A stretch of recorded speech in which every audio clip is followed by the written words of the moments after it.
5 minuta me Zotin. Së bashku.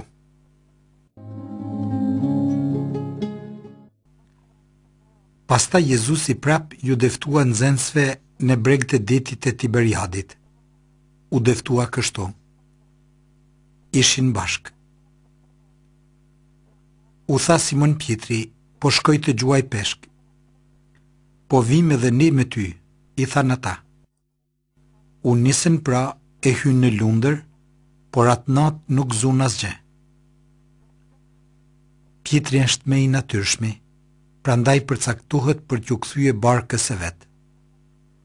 Nuk dëshiron të ndalet për të menduar për diçka që tashmë ka kaluar, për një gjë që nuk ekziston më, as ta thyej kryet për një gjë që nuk ka kurrë ardhmërie të sigurt. Çdo gjë i duket e pasigurt, prandaj më së miri është që t'i kthehet mënyrës së vjetër të jetës dhe zanatit prej të cilit që shkputur para pothuajse 3 viteve. Të tjerët me kënaqësi bashkohen me te. Ata pothuajse tashmë janë mësuar që Pietri të merr nismën. Edhe tani shkojnë pas tij. E pastaj do të shihet se ku dhe çfarë do të bëjnë. Nuk lodhen me kurfar shfaqjesh të Jezusit të ngjallur as me ngjalljen e tij. Të gjitha këto janë shumë të vështira për kryet e tyre të thjeshtë.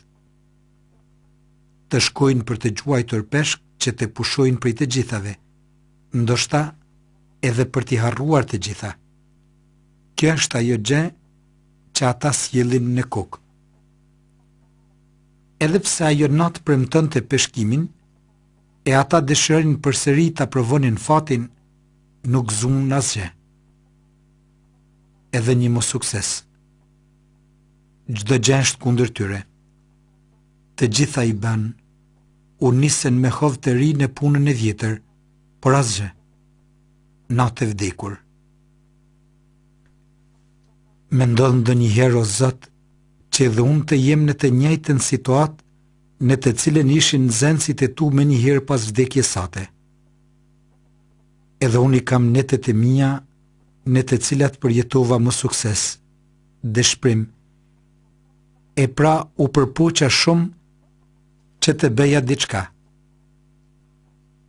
Ti i di më sukseset e mia dhe përpjekjet që bëra. Ti më shikon edhe mua si i shikoje nxënësit e tu atë natë në të cilin u munduan shumë e nuk zun asgjë. Edhe duart e mia shumë herë janë të zbrazta, dhe nuk kam asgjë me çfarë të dal para teje. Kur zbardhi drita, ja Jezusi në breg. Nxënësit nuk e dinin se ishte Jezusi. Jezusi u tha, "Djelmusha, a keni ndo pak peshk?" "Jo," u përgjigjen ata.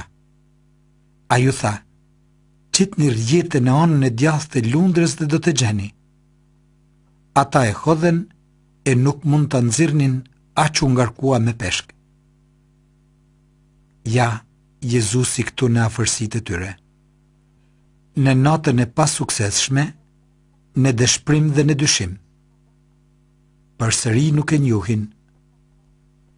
Nuk ndodh kjo për shkak të largësisë, as për shkak të mjegullës së mëngjesit.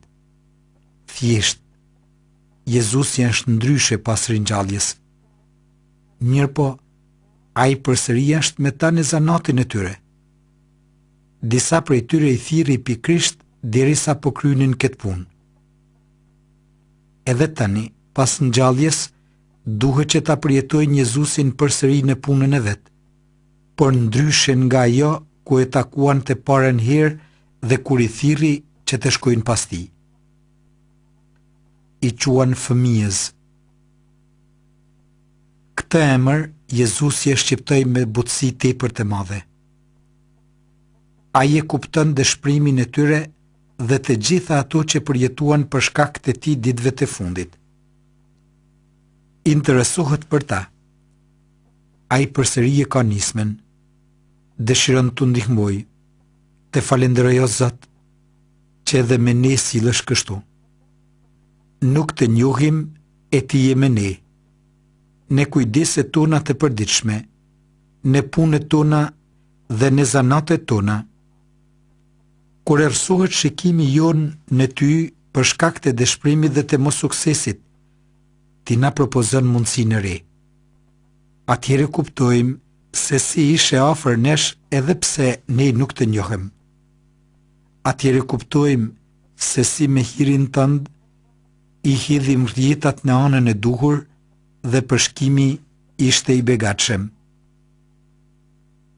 Atëherë ai nxënësi të cilin Jezusi e donte i tha Pjetrit: "Është zotëria."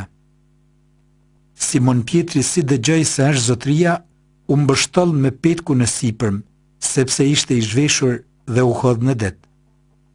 Nxënësit tjerë erdhen me lundër. Gjuni reagoni pari: "Është zotëria." Përsëri dashuria ka të drejtë dhe e para a njeh Zotin. Pietri në thjeshtësinë e vet nuk ka durim që ngadalë t'i afrohet zotërisë, por hidhet në det dhe dëshiron që të vijë tek ai sa më parë. O Zot, Pietrit ju kujtua dhe përshkimi i parë i mrekullueshëm pas të cilit e njohu veten se ishte mëkatar. Të gjitha këto e detyruan që më parë se të tjerët dhe më shpejt të vinte këti. Atëherë Simon Pietri hipi në lundër, e nxori në tokë rjetën plot me peshk, 153 peshq të mdhenj, dhe me gjithë se ishin aq shumë, prap nuk u shqyer rjeta. Kur të dëgjojmë ty dhe bëjmë si thua ti, rjeti mbushet plot. Ti do të bashkëpunoj me ty, por nuk do që të punosh në ventunin. Ti na jep hire të mjaftueshme, por pret që ne të hapemi para teje. Kur zeli jon dhe hyri jot bashkohen, përshkimi bëhet i madh, i pasur dhe i bekuar.